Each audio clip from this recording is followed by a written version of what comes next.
ವನವಾಸದ ನಂತರ ಪಾಂಡವರ ಅಜ್ಞಾತವಾಸ ಆರಂಭವಾಯಿತು.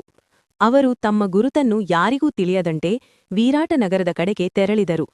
ಅಲ್ಲಿ ಧರ್ಮರಾಜ ಯುಧಿಷ್ಠಿರನು ಕಂಕ ಎಂಬ ಸಲಹೆಗಾರನಾಗಿ, ಭೀಮನು ಅಡುಗೆಗಾರ ವಲ್ಲಭನಾಗಿ, ಅರ್ಜುನನು ಬೃಹನ್ನಳ ಎಂಬ ನೃತ್ಯಗುರುವಾಗಿ, ನಕುಲನು ಅಶ್ವಪಾಲಕರಾಗಿ, ಸಹದೇವನು ಗೋಪಾಲಕರಾಗಿ ಸೇವೆ ಮಾಡಿದರು. ದ್ರೌಪದಿ ಸೈರಂಧ್ರಿ ಎಂಬ ಹೆಸರಿನಲ್ಲಿ ರಾಣಿ ಸುಧೇಶ್ನೆಗೆ ಸೇವೆ ಸಲ್ಲಿಸಿದಳು.